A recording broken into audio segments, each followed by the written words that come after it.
Good morning, church! Sige, tayo lahat ay tumayo. Hallelujah. Ayan. Pakisabi naman sa katabi mo. Batiin mo naman siya ng isang magandang umaga sa'yo.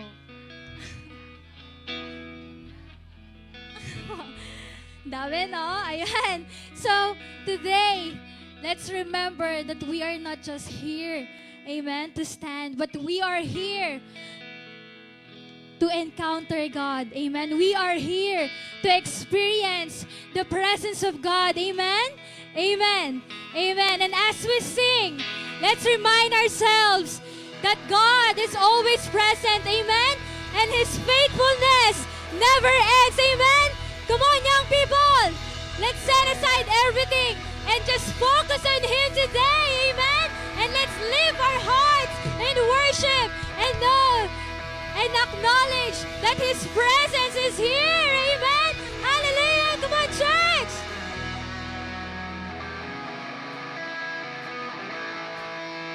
Hallelujah.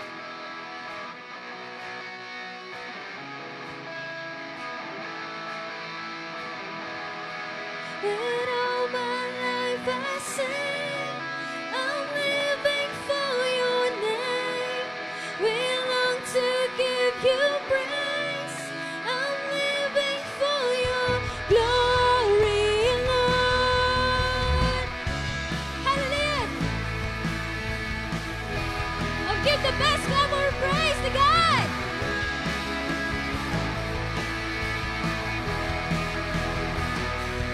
Lost for words with all to say. Lord, You take my breath away. Still my soul cries out, You are holy. And as I look upon Your name, circumstances fade away. Now Your glory stills my heart. You are holy. Come on, You are holy. You are holy, Lord. Evermore my heart will sing. Above all, I live for Your glory. And even if, come on, church! And even if my word falls, I will sing. Above all, I live for Your glory. For Your glory, King Jesus. Hallelujah. What? Lost for words with all to say. Lord, You take my breath away. Still my soul cries out, You are holy. And as I look upon Your name, circumstances fade away. Now Your glory stills my heart. You are holy. Oh, You are holy. You are holy. You are holy, Lord. Evermore my heart will sing. Above all, I live for Your glory. Oh, it's a loud voice. And even if my world falls, I will sing. Above all, I live for Your glory. Sing evermore, hallelujah. Evermore my heart will sing. Above all, I live for Your glory. Even if my world falls, I will sing. Above all, I live for Your glory. Hallelujah! Thank you, Jesus! Ito ay ang people! Ibigay mo ang pinaka-the best sa Panginoon!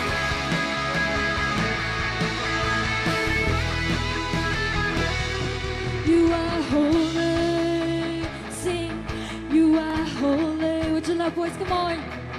You are holy. Oh, lift up your hands, young people. You are holy. You are holy. Oh, lift up your voice. Hallelujah. minsan pa. You are holy. Come on. You are holy. You are holy. You are holy. Hallelujah. You are holy, Lord. Come on and sing. Evermore my heart will sing. Above all, I live for your glory. Oh, it's your love, boys. And even if my word falls, I will say, above all, I live for your glory. I will sing evermore. Evermore my heart will sing. Above all, I live for your glory. Hallelujah. And even if my word falls, I will say, above all, I live for your glory. Let's sing, I live. Above all, I live for your glory. Oh, minsan pa, kapatid. Above all, I live for your glory. Hallelujah. We live for your glory. King Jesus, hallelujah.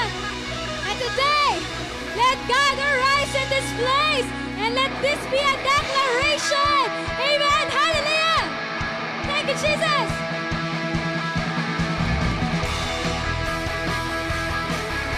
Oh, come on.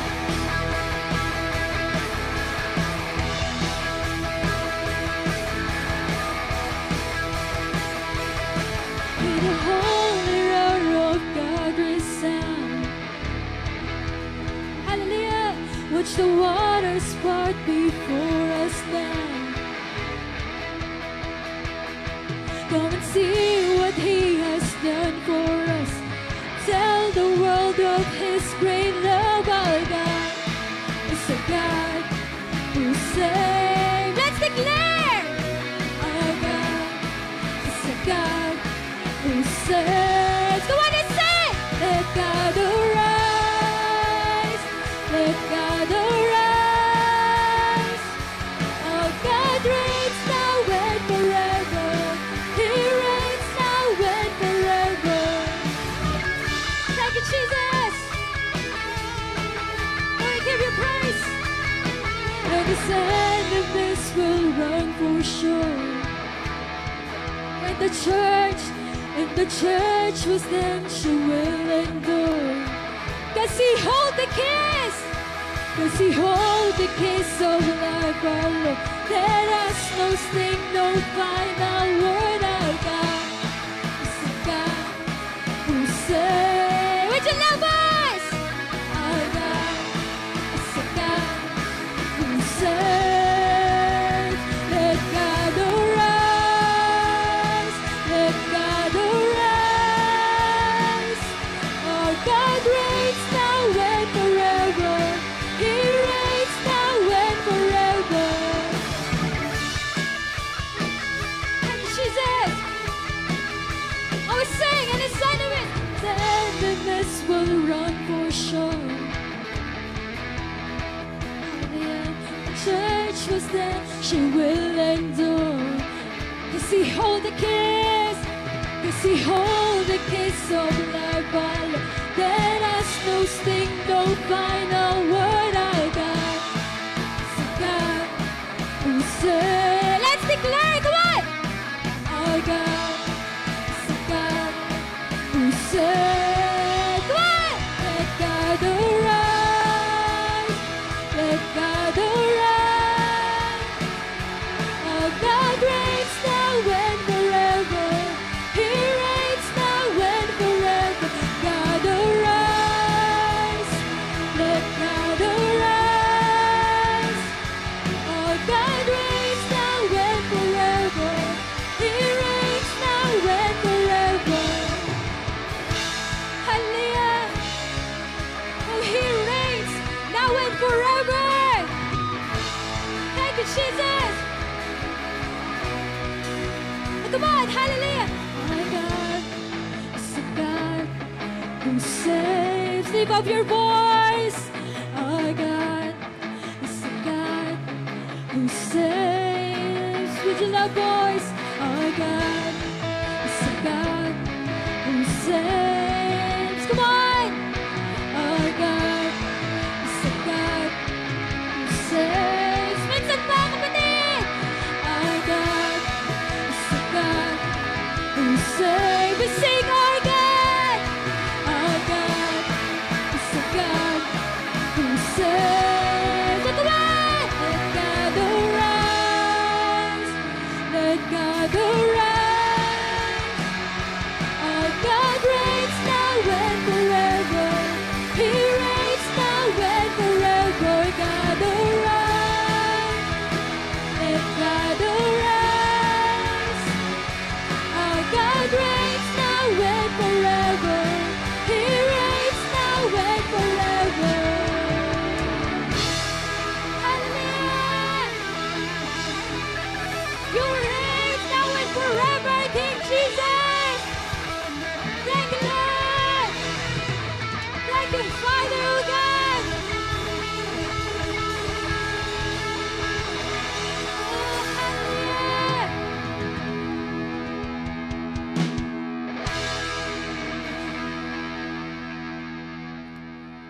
Hallelujah!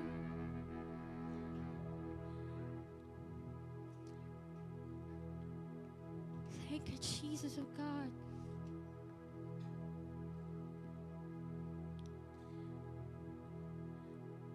We give you praise, King Jesus. Hallelujah. Come on, young people. Let's worship Him. Hallelujah. We worship you, Lord. We worship your name, King Jesus.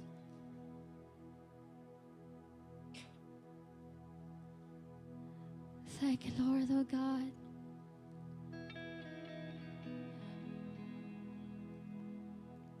Oh, we bless your name. We bless your name.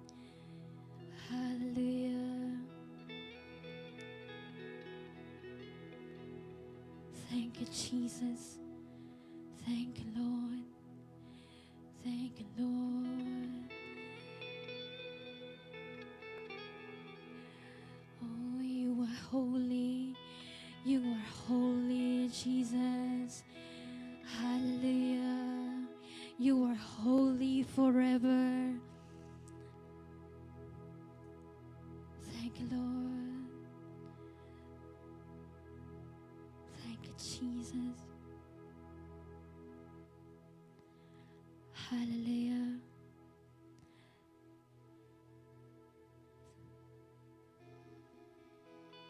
Hallelujah. Come on, church. Allow God to move in your life right now. Because God desires to encounter you today. And God wants na ma-experience mo yung presensya niya. Because in His presence, there will be always joy. There will be always peace. And there will be always hope. Hallelujah. Thank you, Lord.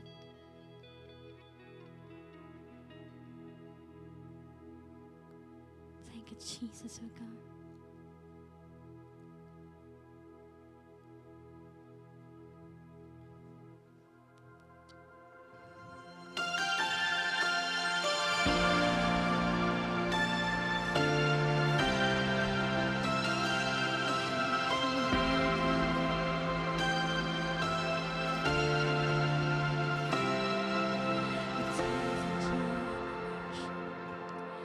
Falling down in worship, sing the song of ages to the Lord. Hallelujah. Come on and sing.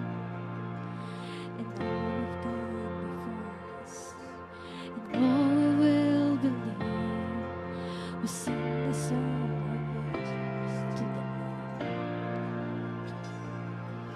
Your name is the highest. Your name is the greatest. Your name stands above them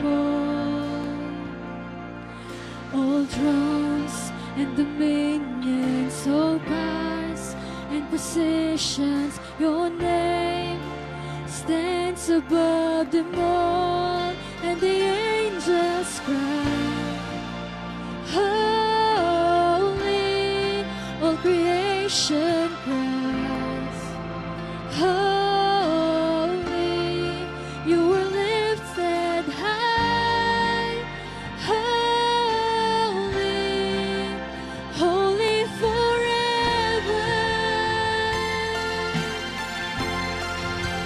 Come on, let's sing. If you've been redeemed, oh, we'll sing the songs. Hallelujah. Oh, if you walk in freedom, if you walk in freedom, and if you bear His name, we'll sing the song forever. We'll sing the song forever and amen, and the angels cry, holy, all creation cries, holy, you are lifted high, holy, holy forever.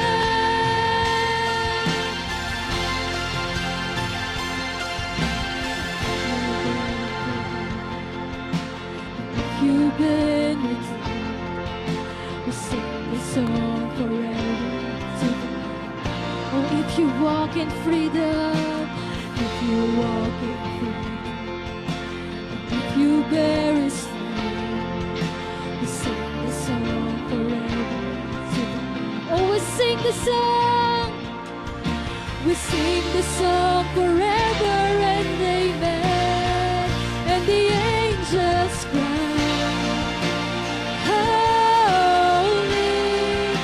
creation cries, holy, you are lifted high, holy, holy forever.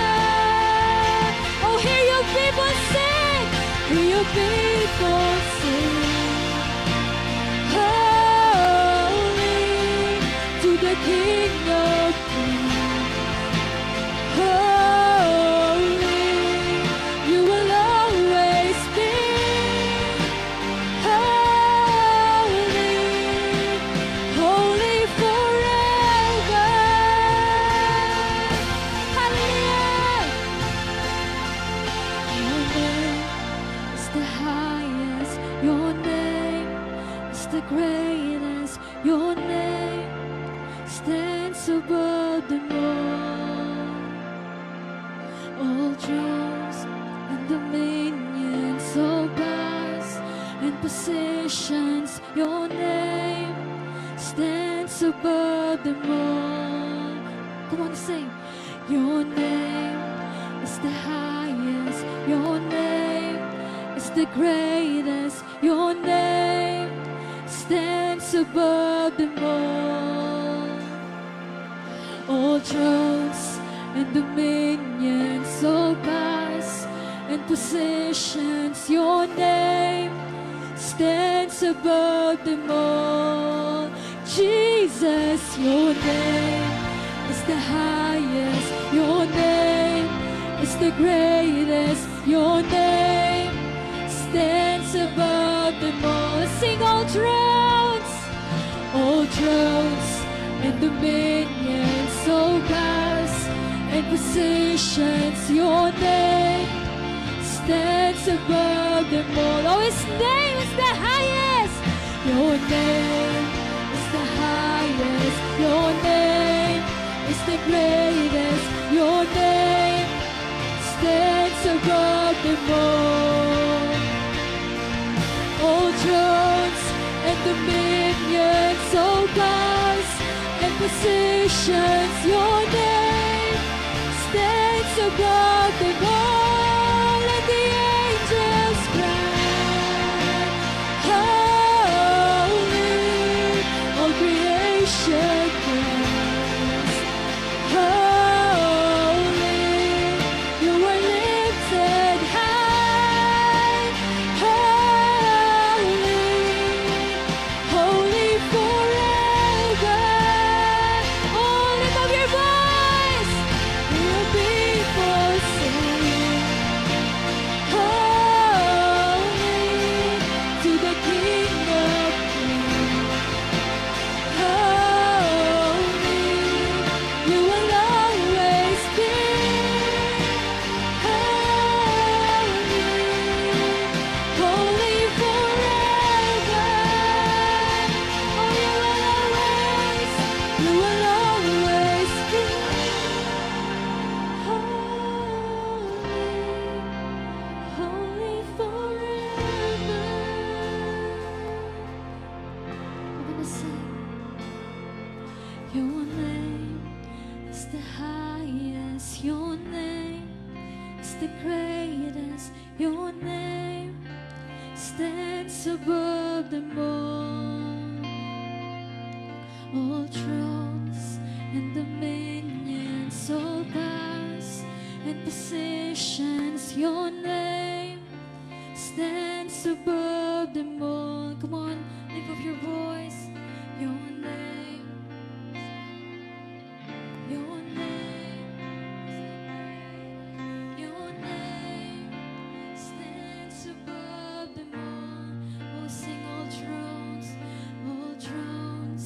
and dominions, all powers and positions. Your name stands above them all. Lift up your hands, young people. Your name is the highest. Your name stands above them all. Deklarahan mo yan, kapatid. All thrones and dominions, all powers and positions. Your name stands above them all. Hallelujah. Your name is the highest. Your name is the greatest. Your name stands above them all. Hallelujah.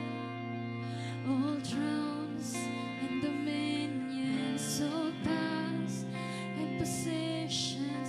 Your name stands above them all. O minsan pa, kapatid.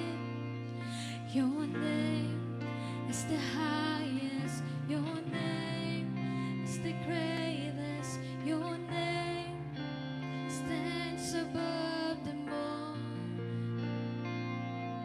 All thrones and dominions, all powers and positions. Your name stands above them all. Holy, all creation cries, holy, you are lifted high, holy, holy forever. Come on, awitan mo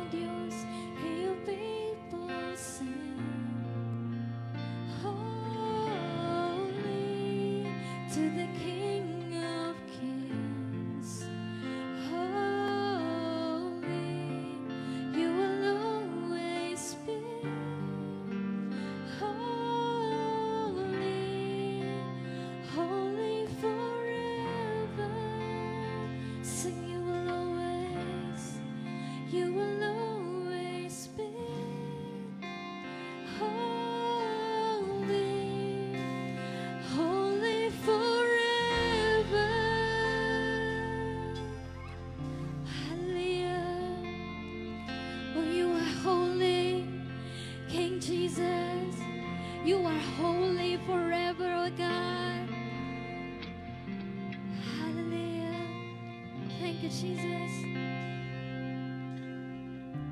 Oh, hallelujah. Thank you, Lord. Thank you, Jesus. Thank you for your goodness, Lord. Hallelujah. Hora bakhandara basika daraba. Hora bashika daraba khandara basika darara. Thank you, Jesus. Truly, Lord, your name is the highest, Panginoon. You are holy forever, Jesus, in the name of Jesus. And Lord, today our hearts set ablaze, Panginoon, with your love. Amen. In the name of Jesus, we thank Lord. Hora bakhandara basika daraba. Kaya naman sa oras na ito, Panginoon, narito kami, Lord, upang ibigay, Panginoon, ang nararapat na papuri para sa iyo, Panginoon. And Lord, sa oras na ito, Panginoon, ikaw lamang, Lord, ang aming itataas. Ang iyong pangalan lamang, Lord, ang iyong tataas, Panginoon, sa oras na ito.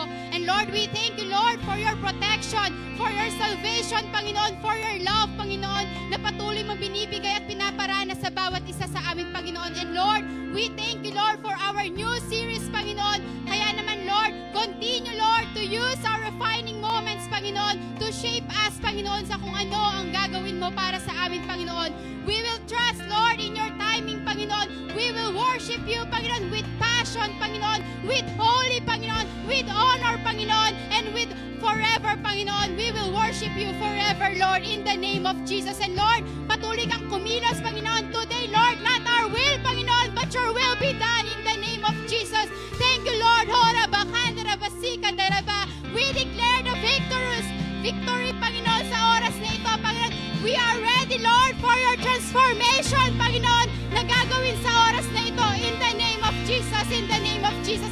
Kaya naman, Lord, we receive the power of your word sa oras na ito, Panginoon. Continue, Lord, to lead us, Panginoon, in the name of Jesus. Sinataas na po namin ang lahat ng ito. In the name of Jesus, we pray. Amen and amen.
Yan. Hello, hello, young people.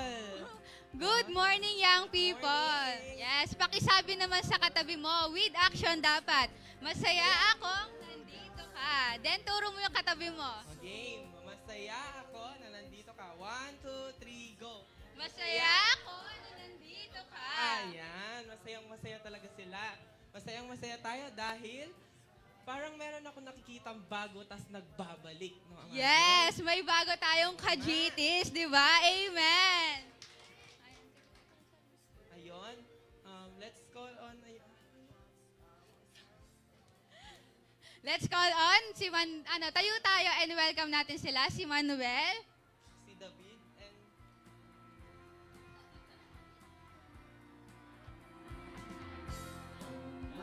Si John. Yun. Ayan, sige, welcome natin sila. Sila and Ayan, welcome po sa GTY Gen. Si Daniel. Daniel. Apat pala Ayan, sila, Majoy. si Daniel, taga Mapalad siya. Ayun yung naka-blue yung isa.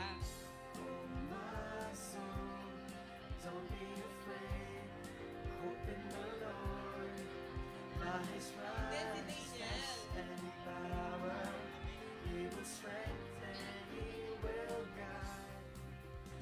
Ayan, welcome.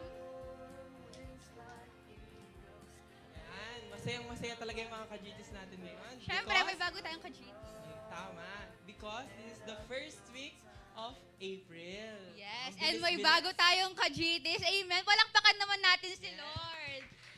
Amen. Ayan, di ba? Napakabilis nga. Nasa April na tayo. Amen. And di ba kakatapos lang ng series natin na Mission Possible last week, and we know na marami tayong natutunan. True ka dyan, Majoy.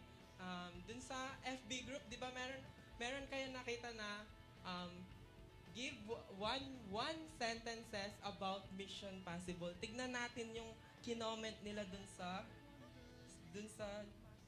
Sa Facebook natin. Ayan, basahin naman natin yung comment ni Nori Ann. Sabi niya, no matter your past or your age, our mission is possible because God has already called and chosen you. Amen. Di ba? Ang sabi naman ni Ate Gail, a chosen generation with a greater mission represent God and share His goodness to others. Amen. Pakisabi naman sa katabi mo, may purpose ka at may purpose ako. Yes, sabi mo sa sarili mo, may purpose ako. Yan. Okay? Everything is possible. Because with God, nothing is because nothing is Because with God, nothing is impossible. Amen? Because kinakabahan ako. Because God can make all things possible. And today is the first week of our youth series entitled Refining Moments. And sabi nga sa caption sa Facebook, God uses every moment, especially the tough ones, to shape us for His purpose, refining moments as we dive into how God molds us through worship, humility, and growth. Amen. And we know na excited na tayo, mas marami pang matutunan ngayon, kaya wag na natin patagalin pa. Let's call on Kuya Sam.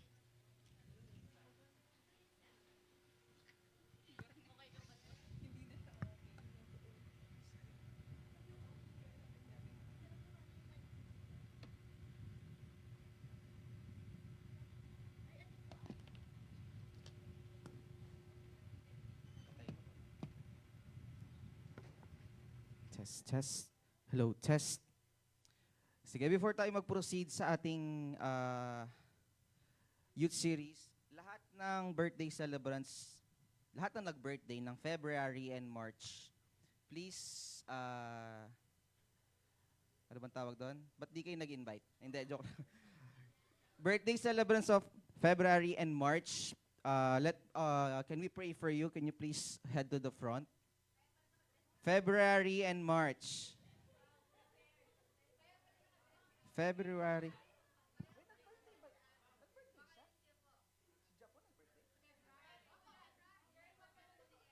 Nag-birthday ka pala. Binati ba kita? Binati kita? Ayan. February.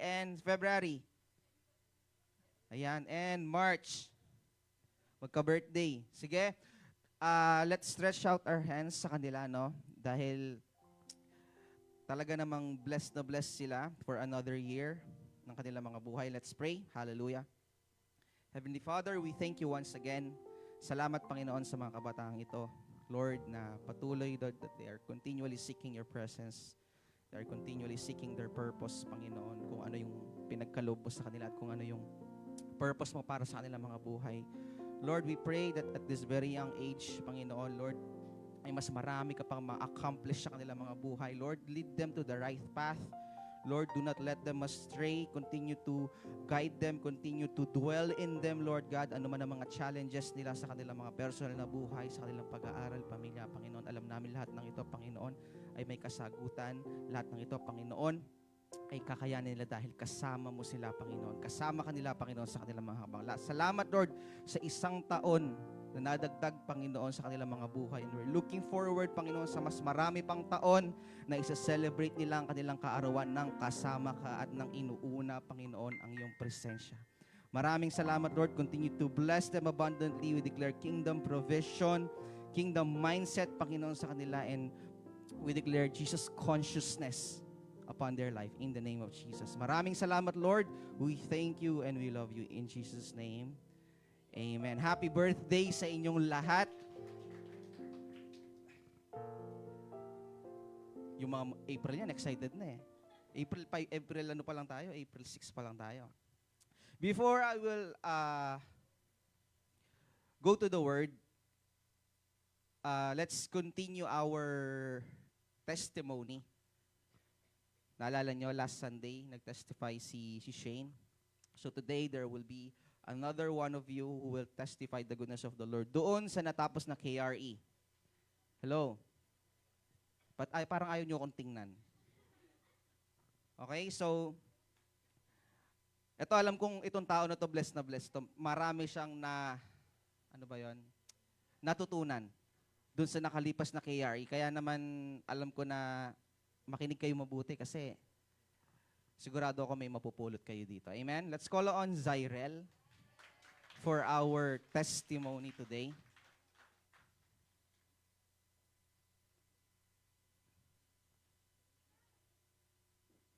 Yung mga iba dyan sa inyo, mag-ready na kayo, ha? Ayan, so let's listen. Dito sa gitna. Let's listen, everyone.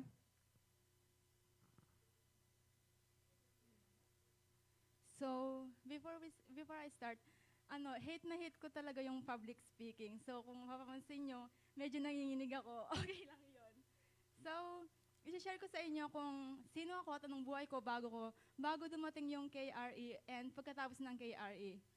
First of all, sa akin wala talaga akong, nung una, Catholic ako bago ako naging Christian. Sa akin, parang alam ko lang si God pag may kailangan ako, ganon. Tapos, tanda ako noon, nagsisimba ako noon pag pag simbang gabi, ganon.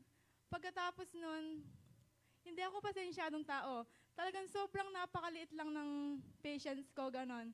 And may times na, ito inaamin ko, hindi ako naging mabuting, para sa akin, hindi ako naging mabuting anak para sa mga magulang ko. Kasi may times na lumalaban ako sa kanila, lalo na sa kay mama ko and kay papa ko. Kasi lumalaban ako para yung kasing side ko, hindi nila magets ganon. Parang nagdi-debate kami sa bahay every time na nag-aaway kami. Yun yung pinagpipray ko kay Lord na, Lord, bakit ganito?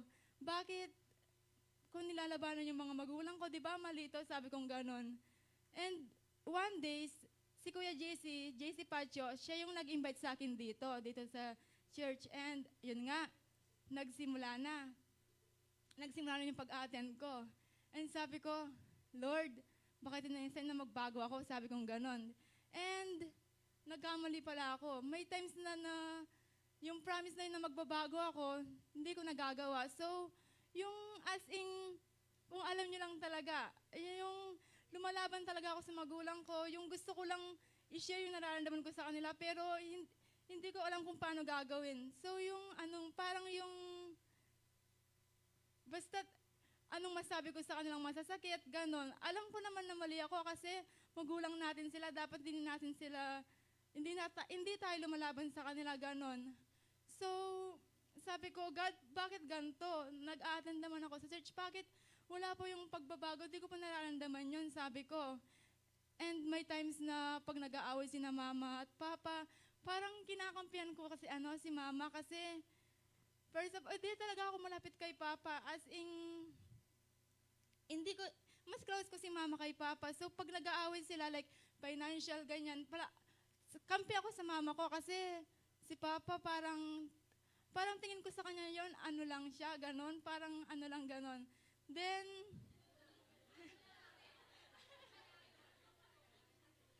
ayun, pati si Papa ko nga nilalabanan ko, ganon. And yun yung one na pinakagusto kong matanggal sa yung pagiging labanerang anak, ganon. Tapos hindi talaga siya, hindi ko talaga magawang, himala lang na in 1 month hindi kami mag-debate ng magulang ko, ganon. Parang may debate na nagaganap sa bahay, ganon. And sa mga kapatid ko din, wala talaga akong patient dyan. And ayun, kahit mas bata sa akin, pinapatulan ko talaga, gano'n. Gano'n ako. Oo, gano'n ako personally. Tapos nun, may times na nagkasabay yung mga activities sa school, financial problem. Sabi ko, Lord, nandyan ka pa ba? Tinanong ko siya kung nandyan siya. Kasi, bakit nangyayari sa akin to? Sabi kong gano'n. Tapos nun, bigyan mo ko ng kahit isang tao lang na mapag-express ko ng feelings ko, gano'n. Then, una ako nag-open up kay Ate Lovely. Sa kanya ako palaging nag-express ng feelings ko. Kasi siya yung parang, basta magaan yung love ko sa kanya. Actually, hindi lang siya kaibigan, parang ate ko na din siya, ganon. Bago ako kina Ate Norian at Kuya JC, bago ako nang nararamdaman ko sa kanila. So, may times din na tinamad akong umattend sa church, ganon, kasi wala nga yung pagbabagong yon. And himala in 1 week, hindi kami mag-away sa bahay, magkakapatid. Kasi yung, di ba, yung anong tawag doon? Parang, hindi naman totaling away, yung nagbibiruan na pupunta sa away, ganon, tuksuan, ganon na pupunta sa, hanggang sa magiging away na siya. Himalang 1 week, walang ganon sa amin dati. And, yun nga, dumating yung KRE, sabi ni Kuya JC, what if mag-attend ka ng KRE, sabi niya. Then, sabi ko, nung una kinakabahan ako kasi di ko alam yung KRE yon. And wala pa akong experience kung ano yung KRE yon. Then, ayun nga, sinabi ko, Lord, ito na kaya yun, sabi kong ganon. Then, nag-attend ako nun. Yung inner healing, talagang, parang ramdam ko na lahat ng sa Pasko, tinanggal ni Lord. Kasi, nung inner healing, pakiramdam ko, ako lang yung, para akong nasa iisang place na mabulaklak and liwanag lang. Parang, sabi ko, Lord, ito na ba yung sabi kong ganon.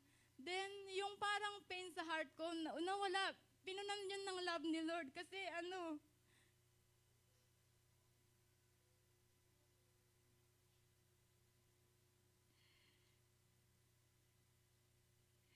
sabi ko,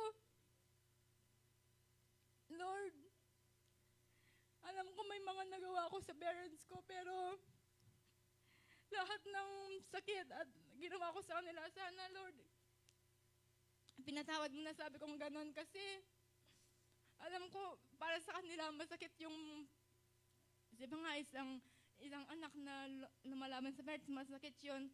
Sabi ko, and Lord, kung lahat ng mga nakasakit sa akin, pinapatawad ko na, and kinakast out ko yung yung sinasabi nilang, wala, parang si Lord lang yung gusto kong, nasa puso ko yung presence ni Lord, sabi kong ganon. And, tanggalin mo yung mga, alam kong, tatanggalin mo yung mga espiritong hindi espiritu ng Diyos. Alam kong tatanggalin mo yung, illegal na spirit, ganon, sabi ko nung inner healing na yon. So, parang pagkatapos nung KRing yon, parang, nag-iba na yung pananaw ko sa life. Yung, dati, nagde-devotion ako, inaamin ko, dati hindi ako nagde-devotion isang araw. Ngayon, parang, yari mo, isang gabi, hindi ako makakapag-devotion. Parang may nangungusap na bumubulong, uy, bago ka mag-ML, devotion muna, parang ganon.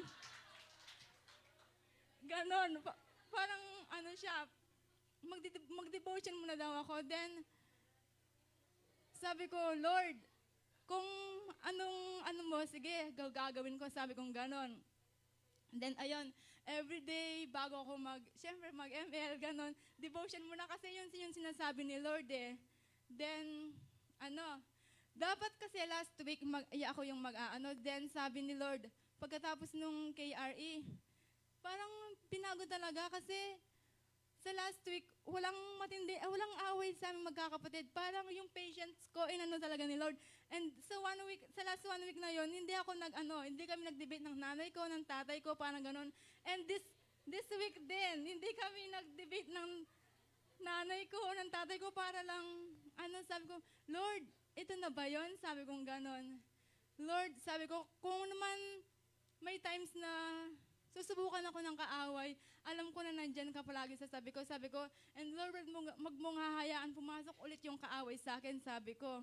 And may times na, ayun nga, si Mama sinabihan ako.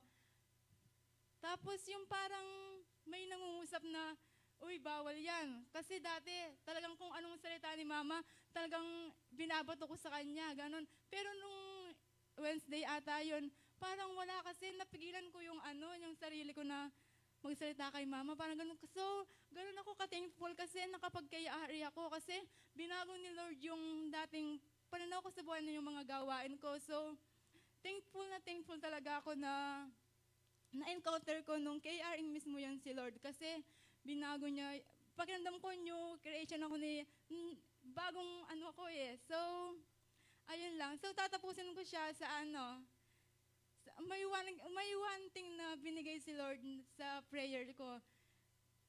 At alam ni Ate Majoy, kinento ko na sa kanya.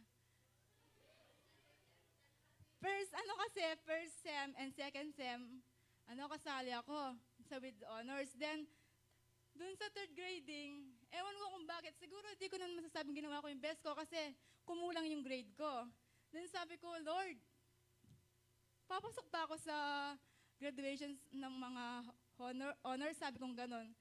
Then, nung last Friday, nagpa-practice kami ng graduation, nung tinago yung pangalan ko, perfect.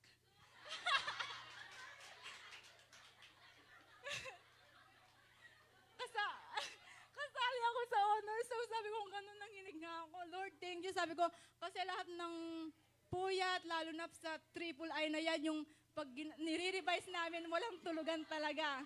Ayun, sabi ko, Lord, thank you kasi hindi ko in-expect talaga na masasali ako, ganun.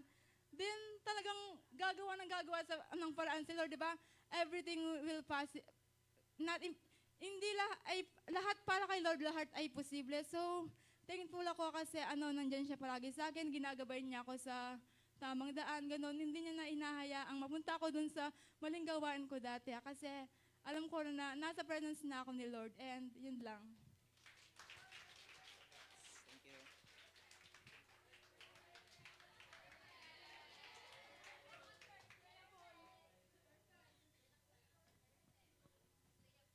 If you're really listening, there's one word to describe or to summarize para sa akin yung naging testimony ni Zyrel.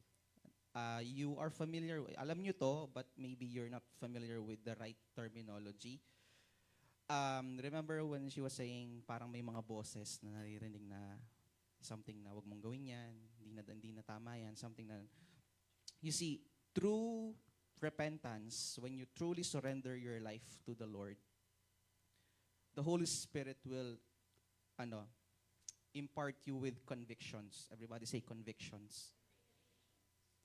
Pag sinabing conviction, yun yung mga pagkakataon sa buhay natin or even in our daily lives where the Holy Spirit is actually guiding you, is telling you the right and the wrong things. Hindi, yung ipare-realize sa'yo ng Holy Spirit yung mga bagay na ginawa mong mali. It's called conviction, not condemnation. Pag condemnation, ganito siya. Di ka nagugas ng plato. Ang tamad mo. Di ka nagbabasa ng Bible. Suwail kang anak. Yan, ganito ka, ganyan. Alam mo yun, yung parang tinatapon sa'yo lahat ng mga hindi magagandang bagay about sa'yo. That's condemnation. Pag sinabing conviction, the Holy Spirit will help you realize yung mga bagay na hindi mo nare-realize natin. Alam mong mali, pero hindi mo nare-realize. Kasi madalas, mga kabataan, consume ng emotions. Tama? And we let our emotions to drive our what? The way we speak, kung paano tayo magsalita, how we handle things, how we decide para sa mga susunod na kaganapan natin sa mga buhay natin. Kapag consume tayo ng emotions at hinayaan nating emotions ang mag-drive, you know that it's not going to be good.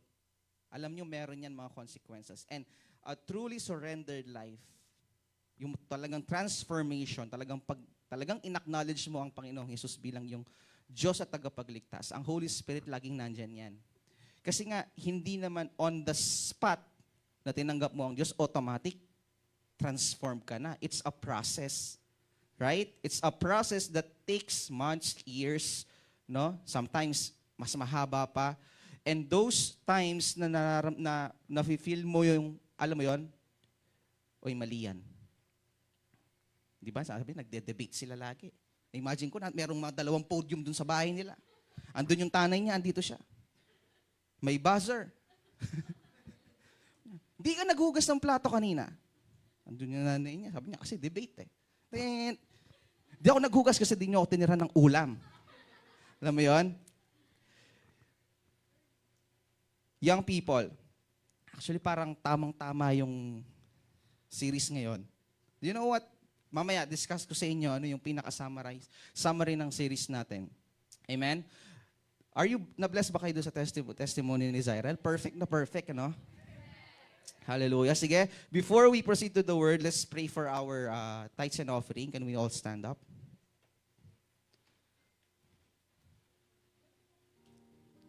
Sige, let's hawakan mo yung kaloob mo na yan and let's pray. Thank you, Lord. Thank you, Jesus. Thank you, Holy Spirit, for your presence. Once again, ito na naman kami, Panginoon, para magkaloob sa iyo. We're excited to be once again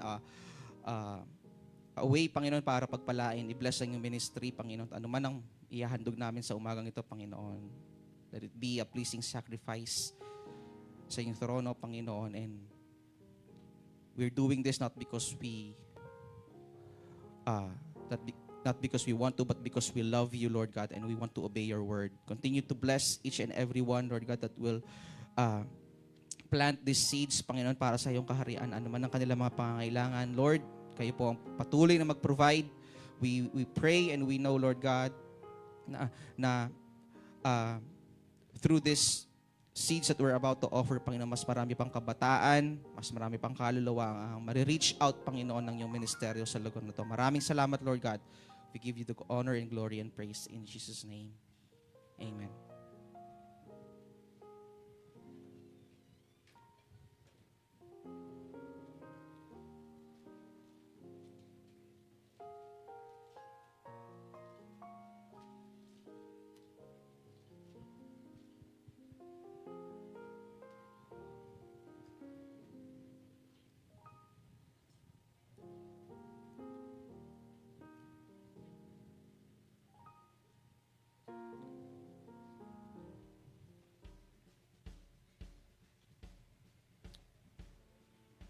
Okay.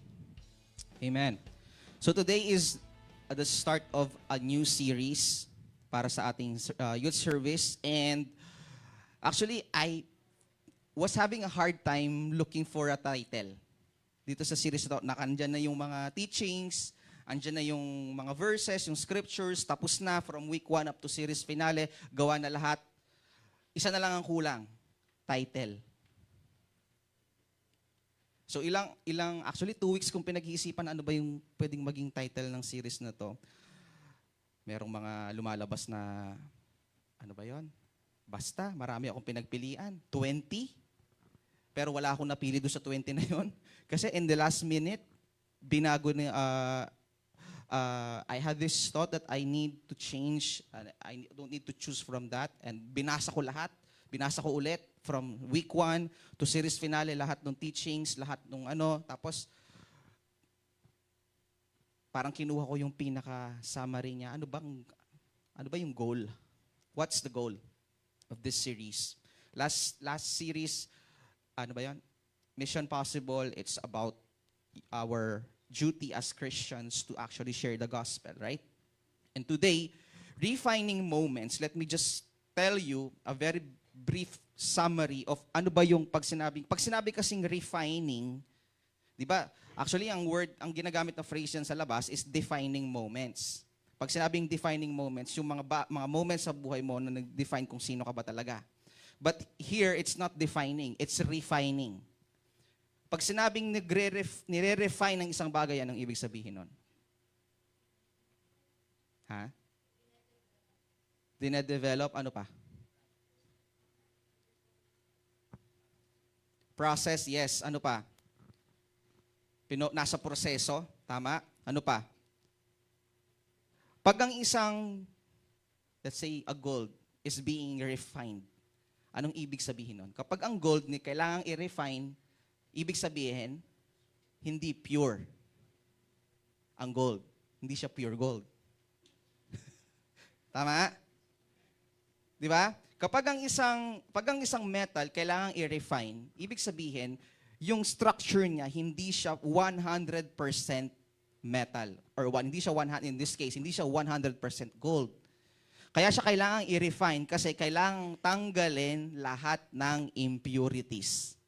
Pag sinabing impurities, lahat ng hindi gold kailangan alisin para tumaas ang value. Tama. Yun yung refine. Nakakasabay? So ano yung refining moments?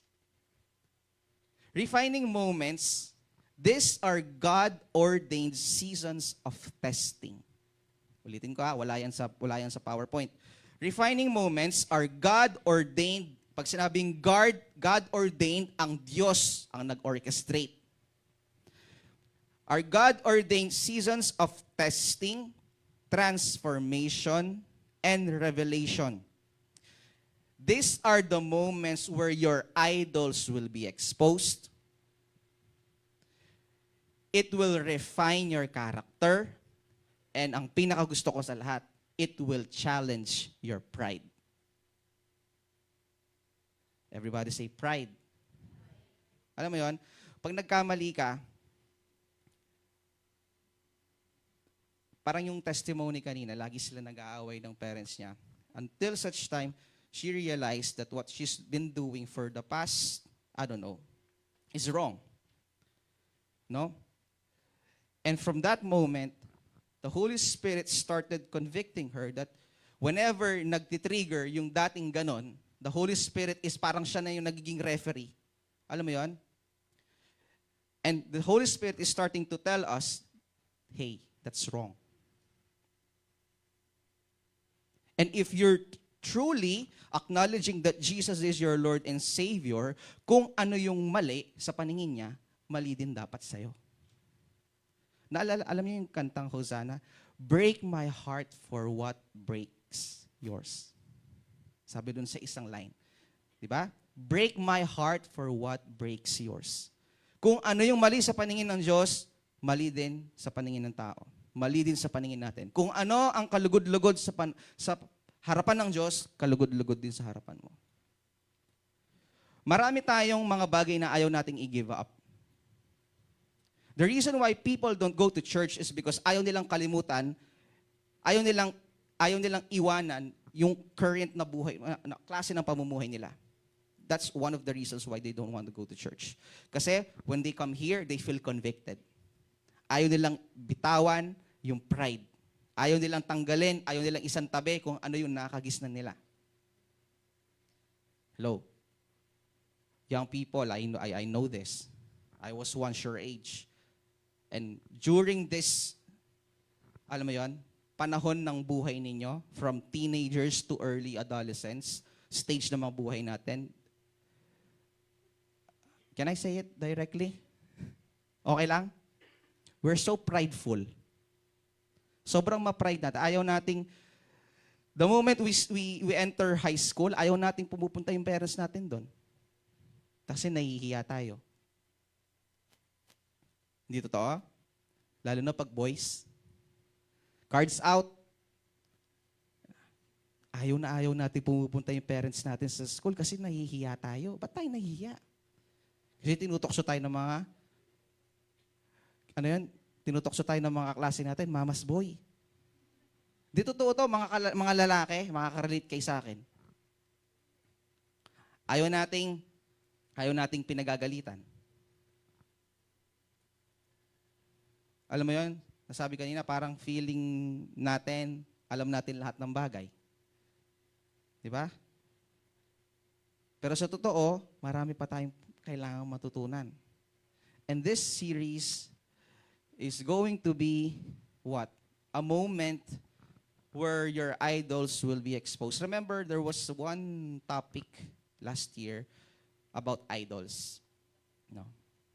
I don't know if, or I'm hoping na may mga nakalaya during that time. No? But this series, the Lord will, alam mo yun, i-expose niya ano ba yung mga bagay na mas importante kaysa sa Kanya. Para i-realize sa atin ng Lord or ng Holy Spirit, mas importante pala itong isang bagay na to kaysa sa Diyos. Ano pa? It will refine your character. And last, it will challenge your pride.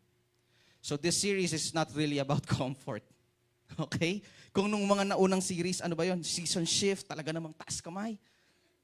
Para sa akin to, Lord, sa akin to, appointed season. Tapos yung next series, Mission Possible. I'm ready ako, Lord. Kahit sino, sige. Evangelize, isa-share ko yung word, evangelize ako. This series, tingnan natin, ganito pa ba kayo ka-excited? Because this series it's never going to be a very comfortable. Kasi walang nire-refine ng komportable ka. Walang dinedevelop na, alam mo yon, sitting pretty. Kapag ang gold nire-refine, saan siya, anong klaseng proseso? Ang refinement dinadaan saan? Sa apoy. Diba? Kahapon lang. Isipin mo yon, apoy, dinadaan sa apoy. Sobrang init. Just so the impurities ay maihiwalay. Kahapon nga lang, naalala ko yung traffic. Meron bang kagaya namin na na-stranded doon? Jasper? Si Jasper lang? Si Jersey din? Gaano kayo katagal? Ha? Wala yan. As in, kanghaling tapat, nakabilad kami sa araw dahil hindi umaandar yung sasakyan, so nahihirapan yung aircon palamigin yung loob. Para kaming nasa sauna. Si Abby, worried na worried ako eh. Kasi baka mabilad siya. Yun lang ganong klaseng init, nagrereklamo na tayo. How much more if talagang alam mo yun, idadaan tayo ng Lord sa isang proseso na kailangan, sa ayaw at sa gusto mo, if you want to truly follow the Lord and fulfill yung purpose niya sa buhay mo, you need to go through this refining process. Everybody say, refining. So ready na kayo? And there is one character in the Bible na we're gonna talk about for the next 7 weeks, where his life was,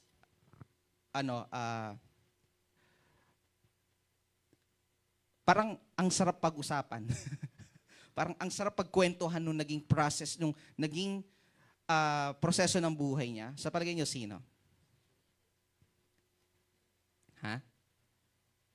Sino sa palagay niya? Si Dabdab? Isip kayo ng isang character sa Bible na pasok dito. Sige nga. Sino sa palagay niyo? Gusto ko ganyan, nag-iisip kayo para di kayo, dito, row 1. Dito. Job.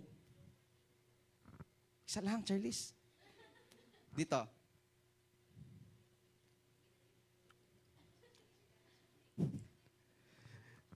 Let's read our text for today. 1 Samuel chapter 17, verse 17 to 18.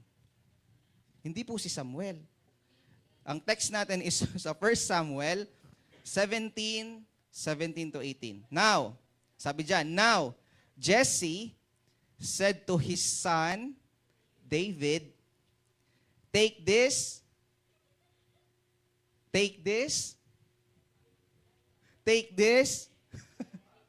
ephah. Pag sinabing ephah, it's a unit of measurement nung panahon nila. Parang ang equivalent niya ngayon, in the modern days, is 35 liters. 1 ephah is 35 liters or 6.1 gallons. Nag-research ako. Sabi, kasi ano ba yung ephah? Una ko rin basa, ephah. Ano ba yung ephah? Ephah pala is a unit of measurement. So, ibig sabihin, take this 35 liters of roasted grain, and these 10 loaves of bread for your who? For your brothers, and hurry to their camp. Verse 18, take along these 10 cheeses to the commander of their unit. Feeling ko yung commander ng unit nila pangalan Jerry.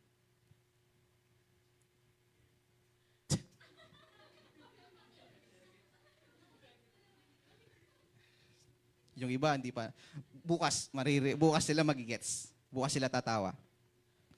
Sabi dyan, now Jesse said to his son David. Si Jesse is yung father ni David, okay? And David has a lot of brothers. Take this ephah of roasted grain and these 10 loaves of bread for your brothers and hurry to their camp. Take along these 10 cheeses to the commander of their unit. Bakit inutusan ni Jesse si David to actually do this? Why? Because during this time, they are at war. Okay? They are at war versus who? The Philistines. At mga kapatid ni David na mga talagang matitipuno at mga, alam niyo yon, mga opa, they are part of the commanding unit ng Israel during that time. And they are in war against Philistines. At alam niyo kung sino yung number 1 na pambato ng Philistines? Sino? Si Goliath. That's right. So ang sabi ni Jesse kay David, David was he was just a teenager. Ano ba yun? Maliit na teenager during that time, and his job is a what? He's a shepherd, tagapastol ng tupa. Okay? Inutusan siya ng tatay niya, anak, or David, dalin mo to, dalin mo dun kay Commander Jerry, sa mga kapatid mo. Bakit? Because they are at war. Now, I want you to take this scripture very seriously kasi this passage of scripture that we're studying is the exact moment that prompts David's encounter with Goliath. The only reason David ever heard the taunting voice of Goliath, chose to fight the Philistine, and instantly moved from anonymity to fame is found in these verses. If Jesse hadn't sent David on an errand to bring his brothers some lunch, we wouldn't know David as a hero. In fact, we wouldn't know David at all. Kung wala tong verse na to, kung hindi inutusan ni Jesse si David na dalhan ng lunch ang mga kapatid niya at yung commander nila, David will never be able to see and hear Goliath. Parang hindi magkukrus ang landas nila kung hindi inutusan ng tatay niya si David. Kaya itong verse na to, it's a very important verse. Why? Because David is going to be the first ever, second king of Israel. Kasi first si Saul eh. Diba? So, tingnan nyo to it was just a what? An errand. Alam mo yan, pag inutusan tayo ng nanay, sali na kang kain ka rin, naslam ka rin. Di mo alam, nandun pala'y Gulayat kang kain. You see, a small errand, for a very young boy,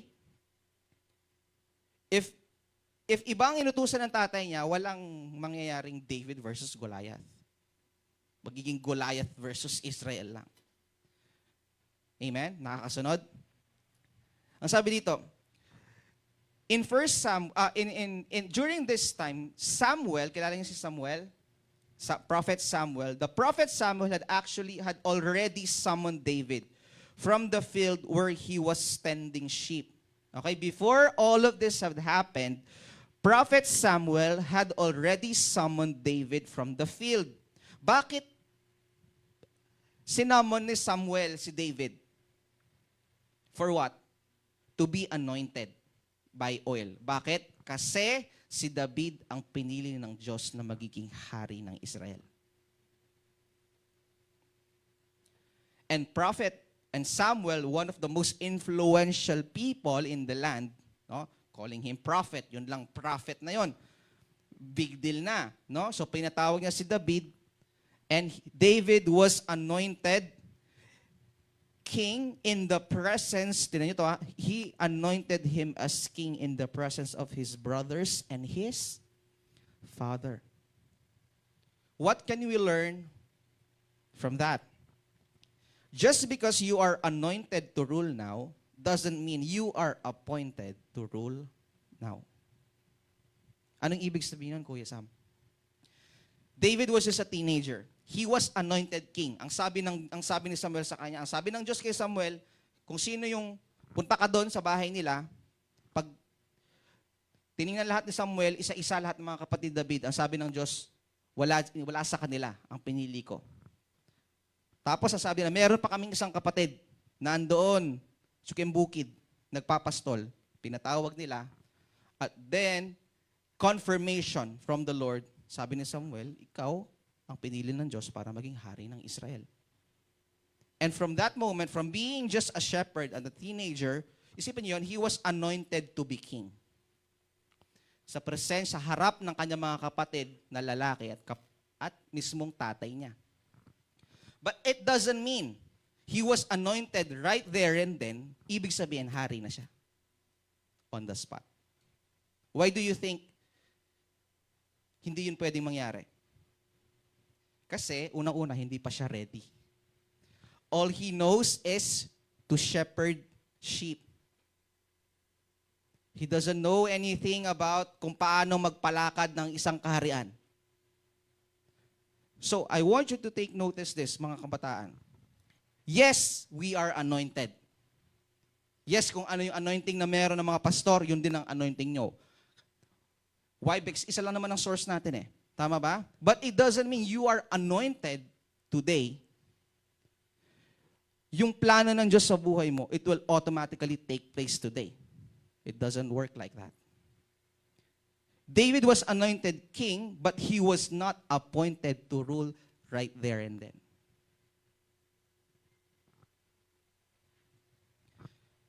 Samuel, the most spiritually influential leader in the nation, arrives at David's house with a horn of oil and anoints him to be the king of Israel. This is a major moment. Tingnan niyo to ha. If I were David, kung ako si David, sabi dito, that would have been my last night staying at my dad's house after nung anointing kasi hari na ako eh. I no longer have to stay. Why? Because I have a kingdom to rule. It certainly would have been my last day shoveling sheep, dung, parang, ano ba tawag doon? Sheep na, alam mo yan? Pag may naapakan ka, yung ginaganon mo. Balita. And caring for my father's property. I was anointed king, hindi ko na kailangang gawin, magpastol ng tupa, hindi ko na kailangang gawin yan kasi hari ako eh. I would have marched to the palace announcing my reign and told my friends, kung may social media lang noon, to post the video of Samuel anointing me all over social media. Ganyan tayo, di ba? This would have been my moment of vindication for all the times my father and brothers treated me like the stepchild of the family. Parang itong binanggit ko sa iyo, parang alternate timeline ni David na POV niya. Pero nakita natin hindi niya yung ginawa. He was anointed king. He has a kingdom to rule. Kung tutuusin, if you are anointed, if you're the king, you own everything. And you don't, does the king work for his, ano bang tawag doon? For his kingdom? Or the other way around? The king has his own servants. Right? Kung ang mindset natin, kung ang mindset ni David kagaya ng mindset ng iba sa atin, the moment we receive a blessing, the moment na nak-receive tayo ng, alam mo yun, prophetic word coming from a preacher, o feeling, nakita ko magiging powerful preacher ka someday, or magiging youth pastor ka someday. Agad-agad ba? Magiging youth pastor ako, hindi na ako mag-aaral.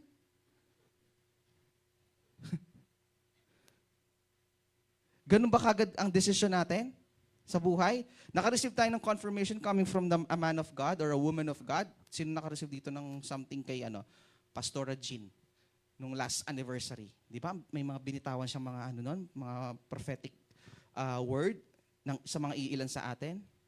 Sinabihan tayo, JC, magiging pastor ka. Hindi na ako maglilit, hindi na ako mag-enroll second sem ma. Papastor na lang ako. Or sinabi kay Dur, nakikita ko someday you will become a youth pastor.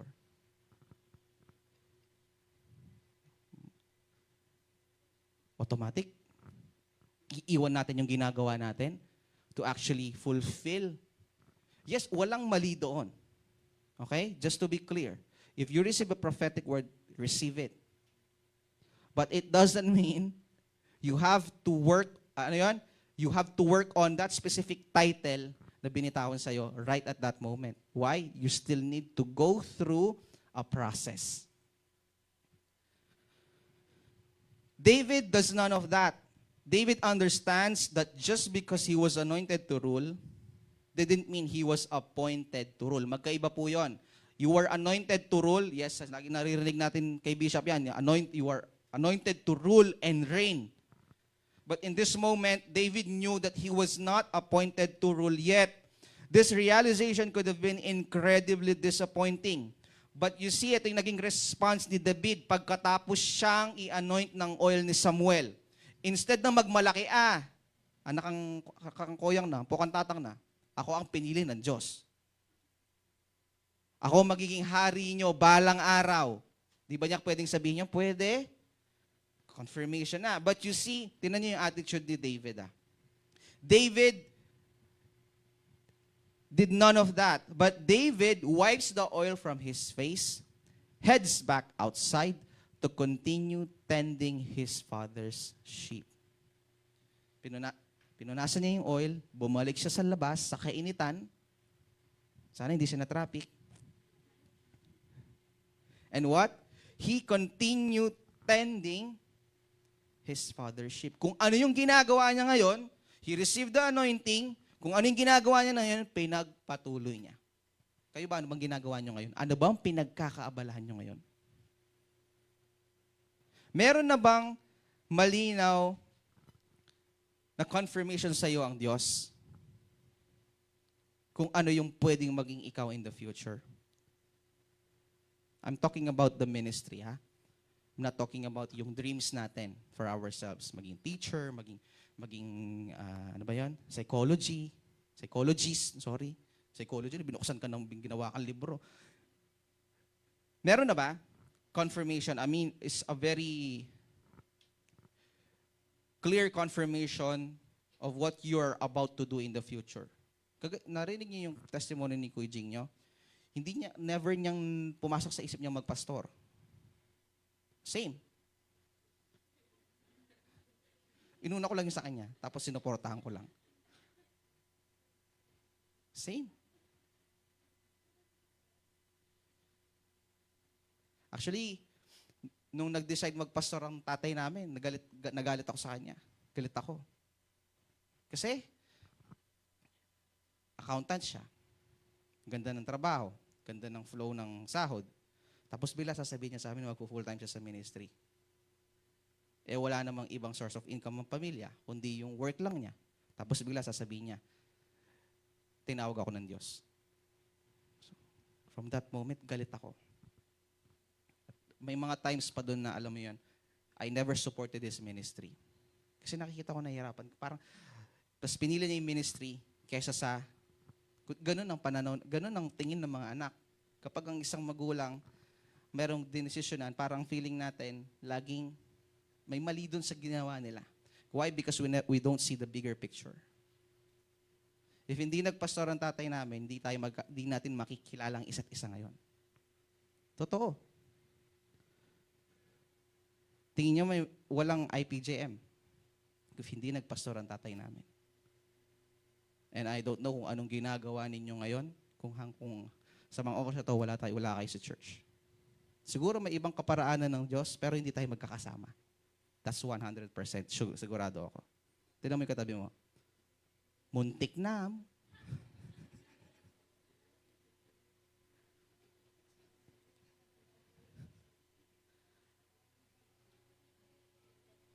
Walang IPJM Arayat. If, alam mo yun, unang-una, if kaming pamilya niya, ako, si Pastora Che, si Kuya Jing nyo, hindi kami nag-agree doon sa gusto niya, walang church. Ang hirap nung traffic kahapon, tapos yung kasunod mo pa. Yung nasa harapan mo, ganyan, no? Alam mo yun, yung wala kang ibang choice, kundi i-absorb lahat ng nakakabisado mo na yung jingle.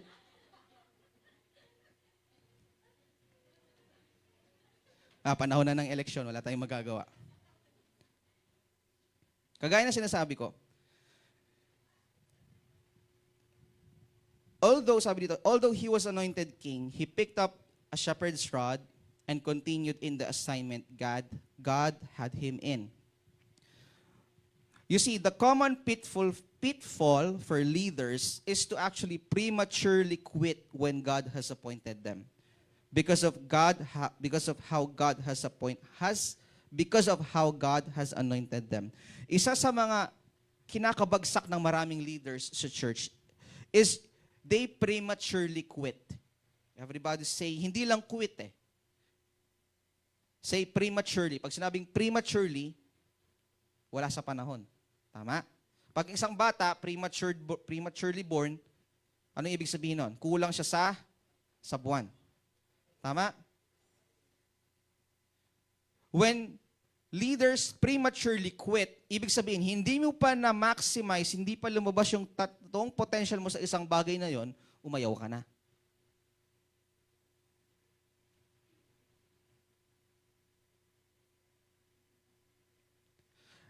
Naalala ko yung nung time na nag-start yung church, no? Musician ako dun sa church na pinanggalingan namin, keyboardist. Pero ako nga kasi yung pinakabata na musician. So, sanay ako lagi na ako yung hindi ako nagli-lead. I always follow, I always listen. So nung naitayo yung IPGM Arayat, syempre, mawawala lahat yon, tama? Kasi magsa-start kayo ng panibago. Galit ako sa tatay ko na naman. Nagalit na naman ako sa kanya. Hindi naman kami nag-debate. Pero, pero galit ako. Kasi sabi ko, tinanong ko siya, start tayo ng church? Sabi ko, paano? Sabi ko, sino magli-lead sa worship team? Sabi niya, ikaw. Ilang taon lang ako nun. Ilan ba ako nun? Basta, nakalimutan ko na. Sasabi ko sa kanya, hindi ako pwedeng mag-lead ng worship team kasi hindi ako marunong. Marunong ako tumugtog, pero hindi ako marunong mag-lead.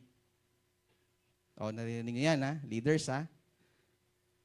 Kung ano yung mga doubts niyo sa sarili niyo before, ganun din ako nung ako yung nagsisimula. Kasi hindi ako sanay na humaharap sa tao. Hindi ako marunong mag-public speaking. Never akong, dahil nga pinakabata ako, so parang dun sa namin, wala akong boses. So, lagi lang ako nakikinig. O yan, gawin mo yan. Ganito, ganyan, ganito, ganyan. Tapos bigla, sasabihin niya, ikaw mag-lead ng worship team. Sabi ko, hindi ko kaya.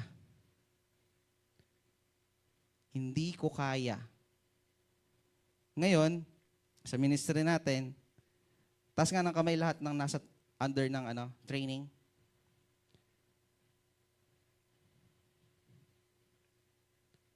Ayan.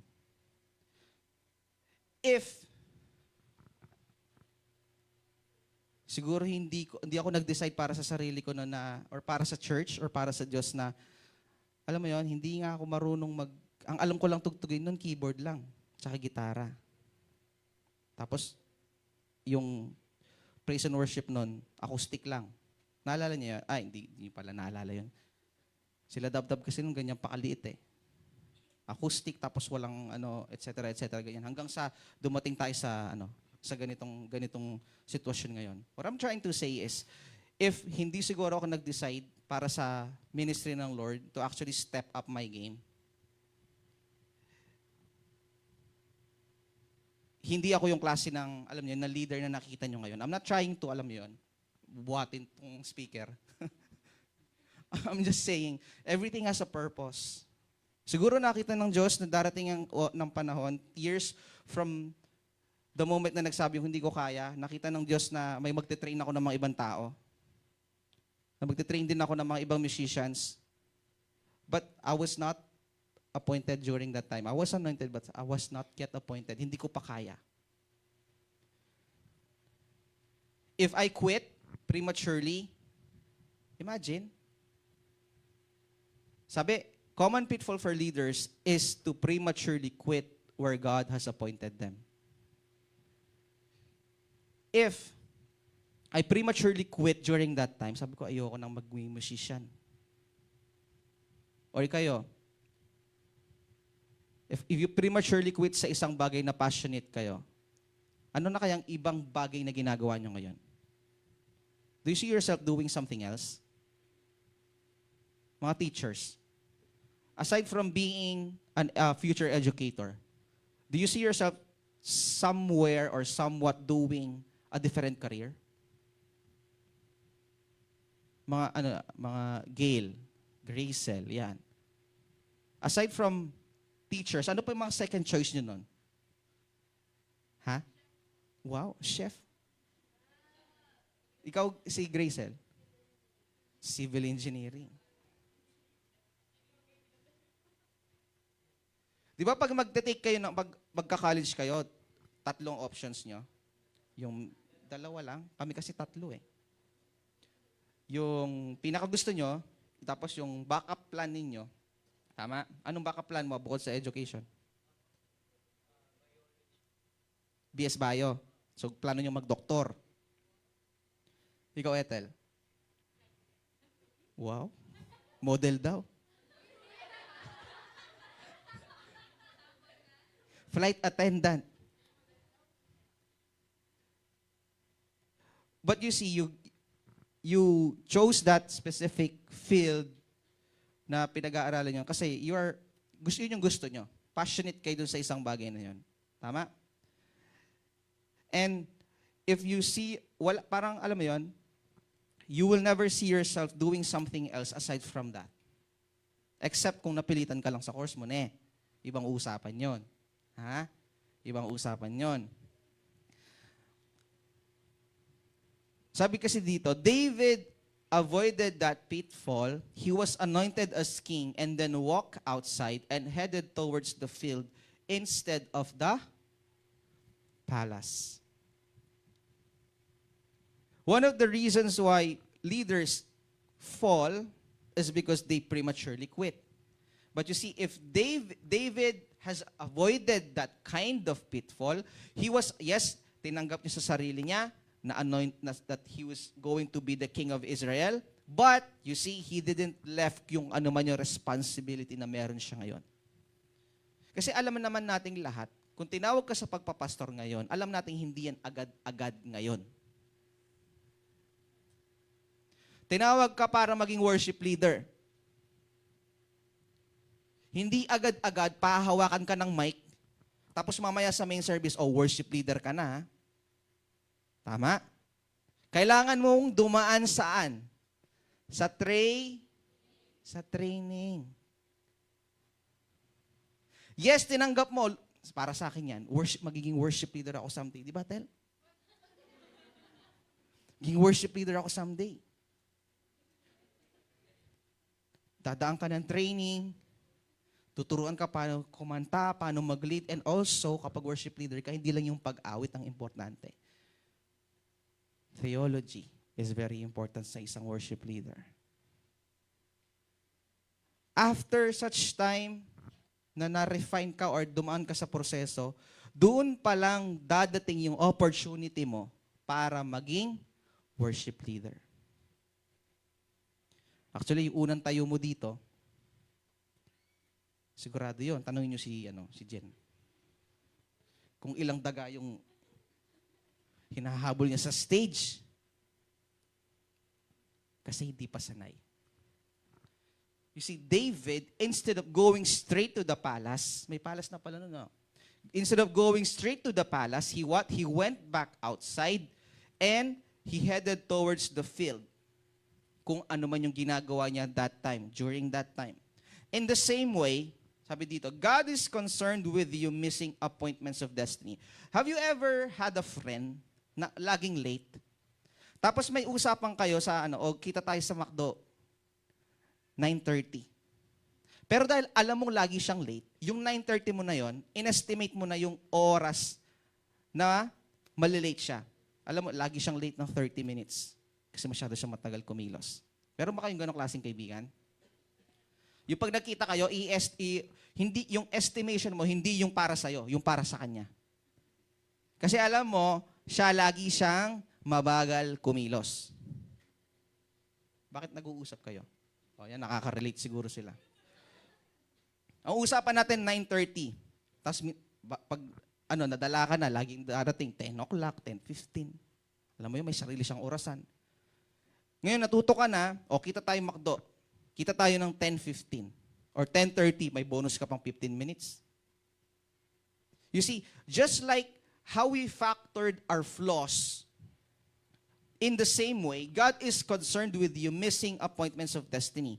He factors your flaws in His communication with you.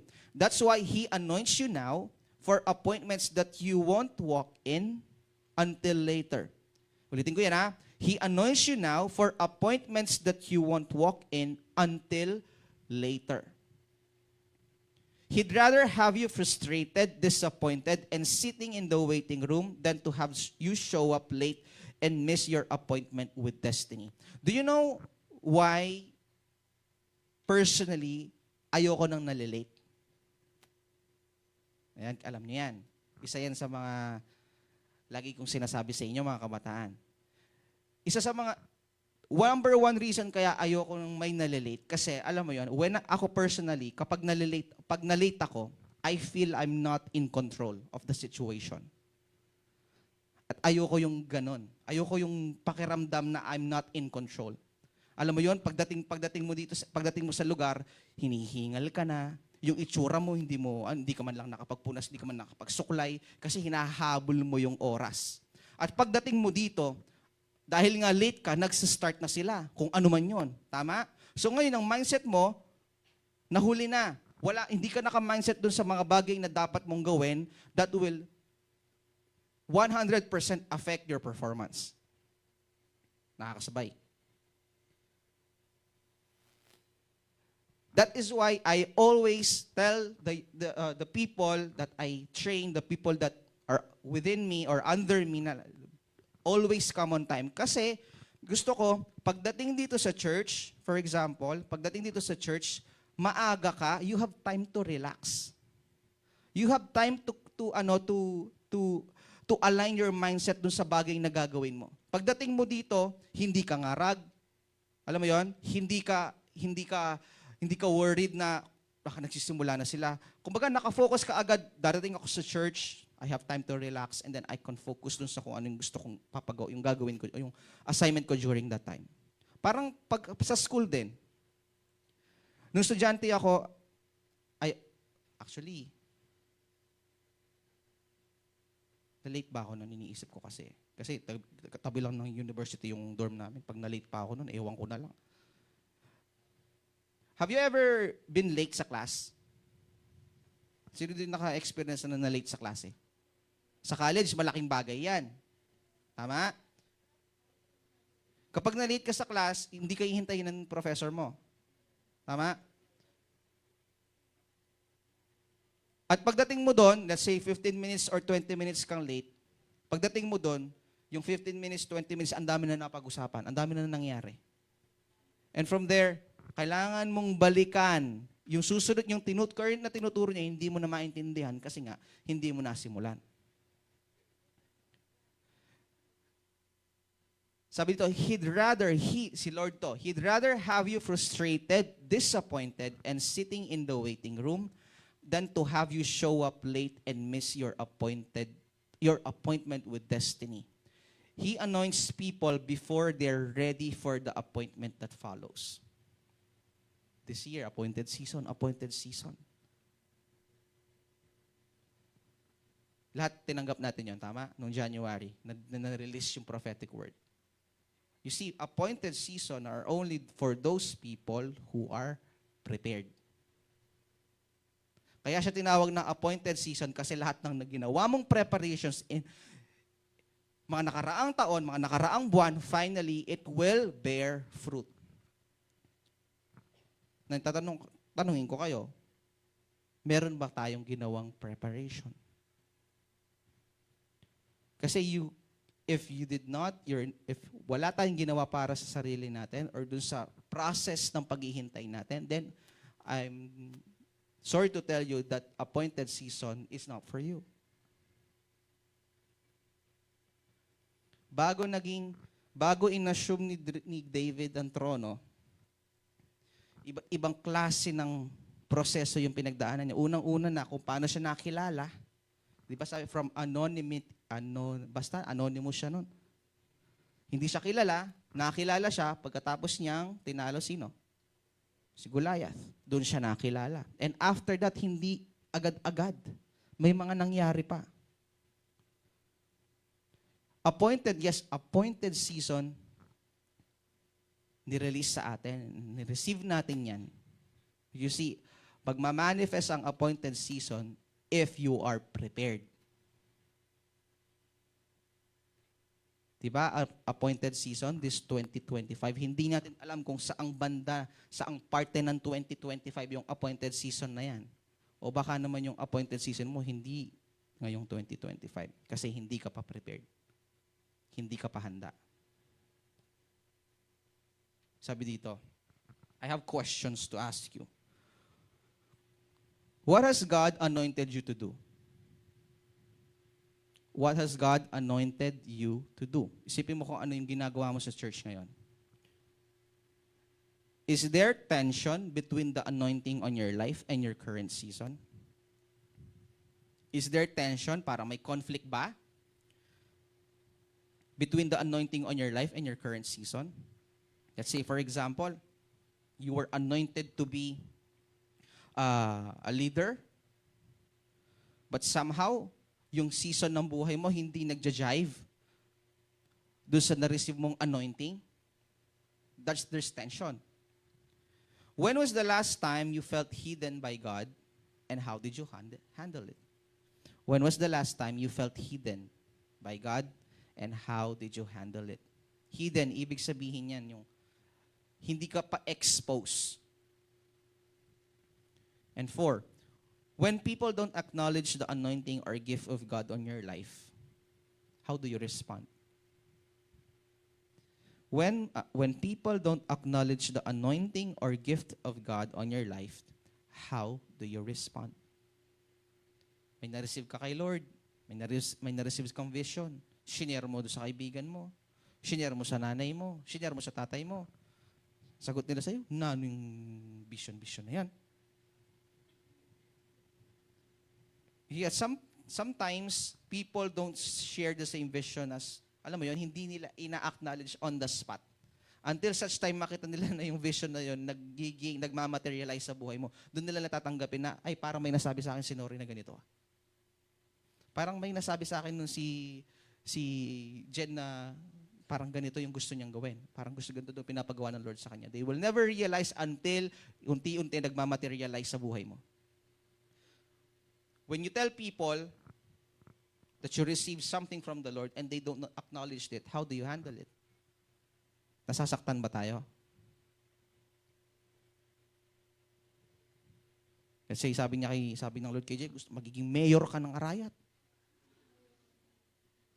O yung sinabi niya sa kuya niya, kuya, magiging mayor daw ako ng Arayat.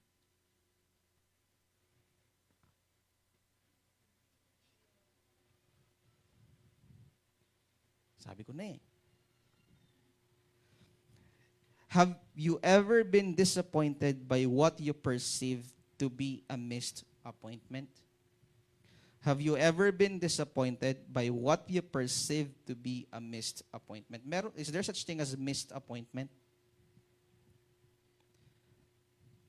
Ang question kasi, have you ever been disappointed daw?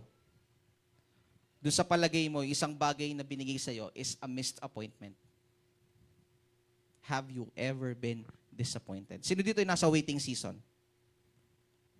Feeling nila nasa waiting season sila. Sige. I'm not really sure what is it, but you're currently in a waiting season. Kasi you know, di ba? If you're in a waiting season, alam mo, you are waiting. You need to wait. Taas kamay. Lahat. Ayan. Waiting season. Hindi ko alam kung anong hinihintay ninyo or baka ang Lord ang naghihintay sa inyo. It goes both ways. Feeling natin, naghihintay tayo. Gusto ko lang, feeling natin, may hinihintay tayo. Pero pwede ring hinihintay tayo.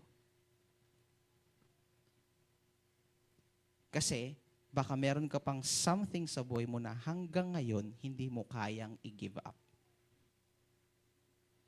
Kaya nasa waiting season ka kasi hindi dahil hinihintay mo, kundi may hinihintay sa iyo ang Diyos. He is waiting for you to make the decision. Aray ko po.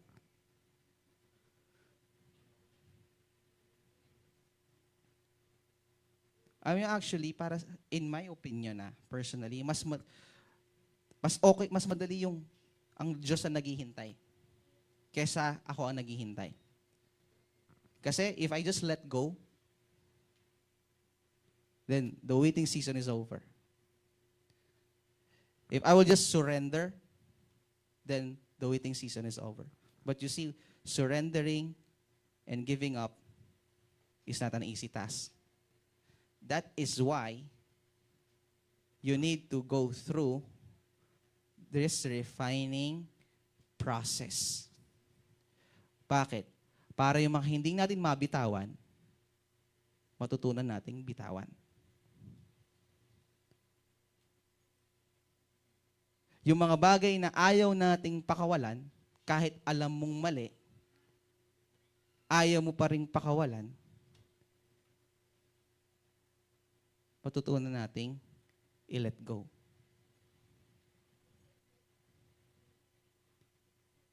Diba? Kaya, it's never going to be a very comfortable series for the next 7 weeks. But, I assure you, if you will listen, at isa sa puso natin lahat ng ituturo, lahat ng matututunan natin dito during this 7 weeks, more than ilang buwan kalahating buwan, I assure you, if you're in a waiting season right now, I don't know after 7 weeks if you're still waiting. I'm not giving my own timeline, okay? Hindi ko sinasabing, eto ang tatapos sa problema niyo. And I'm not giving you any expectations. But I'm just giving you hope that maybe this is the first step. Or maybe this is the last step. For some, it's your first step. For some, it's the last step. So it really depends sa kung ano yung magiging decision ninyo in the coming Sundays. Amen. Who's ready to get their pride broken? Di ba? Ang hina ng sagot ninyo. Sino dito gusto ma-refine ng character? Sabi niya, lagi ko narinig, may mga bagay tayo, may mga ugali tayo na tayo mismo ayaw natin sa sarili natin. Pilit natin, nagpa-promise tayo na hindi ko na gagawin yan. Magbabago na ako. But you keep on failing, you keep on repeating the same mistakes. Kahit nangako ka sa sarili mo na, hindi mo na gagawin yun. Tama? Sabi doon, meron ding mga bagay sa buhay natin na mas importante kaysa sa Diyos. Huwag mo sasabihin, andito po ako Kuya Sam pag Sunday. Hindi ibig sabihin nandito ka lagi every Sunday, ibig sabihin number 1 na ang Diyos. Alam niyo ba, there's a risk between being number 1 and being the center?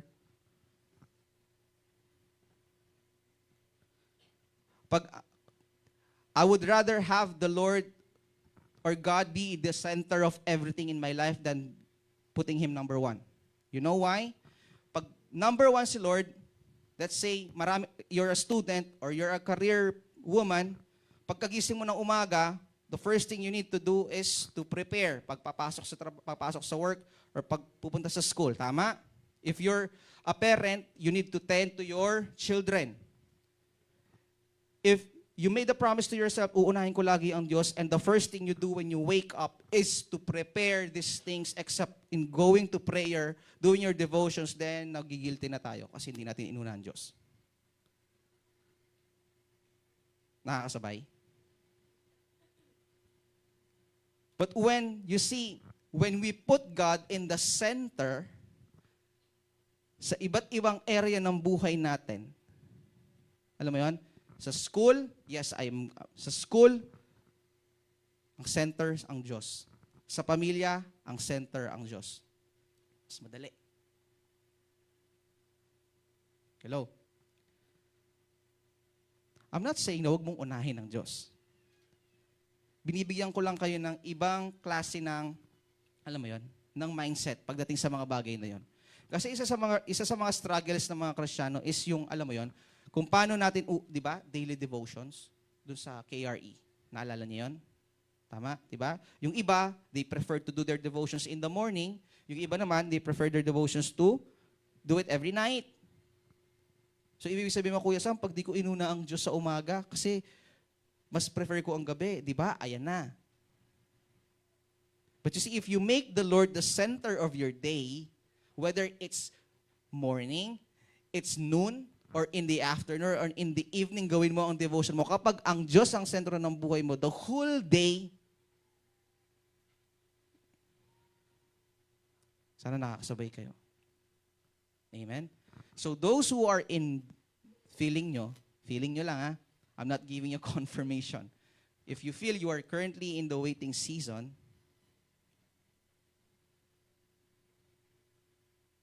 either ikaw naghihintay, baka naman feeling nyo, naghihintay lang kayo ng sagot dun sa nililigawan nyo, feeling nyo, nasa waiting season na kayo.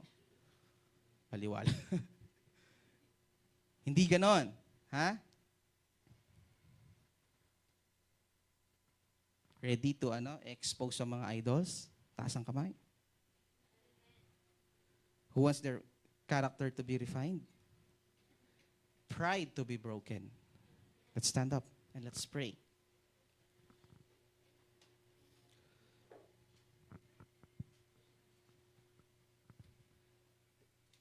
This is just week 1. Okay? And I want you to remember yung text na binasa natin. From an errand. Maybe you feel like yung ginagawa mo ngayon para sa Diyos or para sa church is just a simple errand. Usher ka, or wala ka pang specific ministry na pinapasukan. Maybe you see it something like a weekend errand para sa Diyos. But look at David. Inutusan lang siya ng tatay niya na mag-deliver ng lunch doon sa mga kapatid niya. And then, his life changed.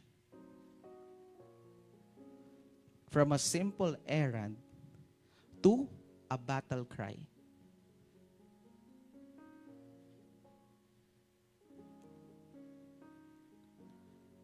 All I'm saying is, if what you're doing right now, if you perceive it as a misalignment sa kung ano man ang inanoint sa iyo ng Diyos in the coming future, do not quit. Do not quit. Unang-una, you never know what's gonna happen in the future. And if you receive something from the Lord, ano man yung bagay na inanoint sa iyo ng Diyos, I want you to keep it and watch the Lord do His thing. Alam mo yun? Unti-unti makikita mo kung namumunga na yung vision na pinagkaloob sa iyo ng Diyos.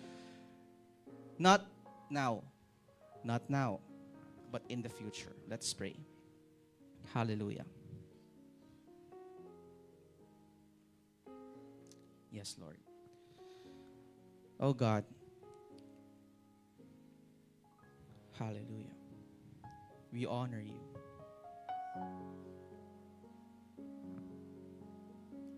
Thank you, Holy Spirit. Thank you, Jesus.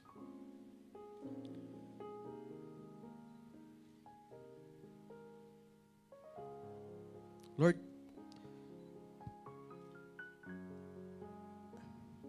teach us during this time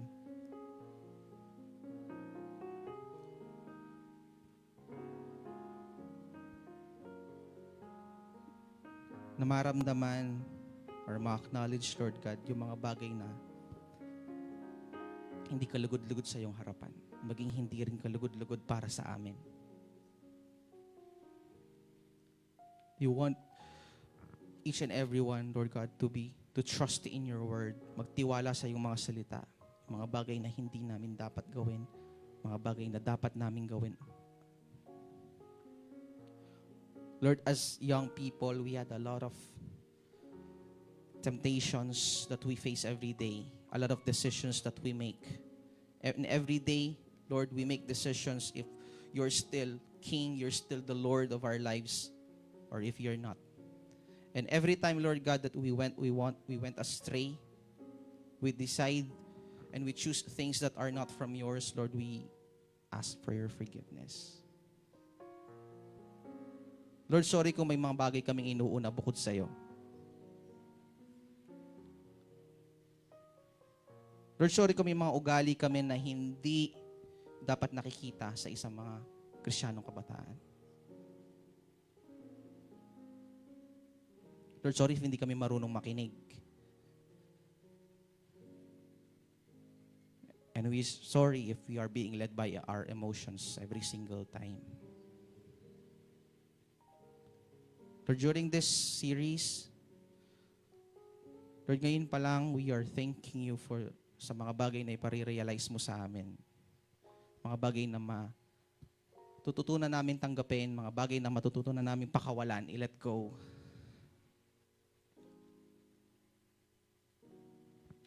And during this time, Lord, we need the strength that comes from you so we can endure this. Not by our own strength, but by the strength that comes from you. Lord, because we want to be a better version of ourselves. We want to be better versions, Lord, kung ano yung tinawag mo para sa amin.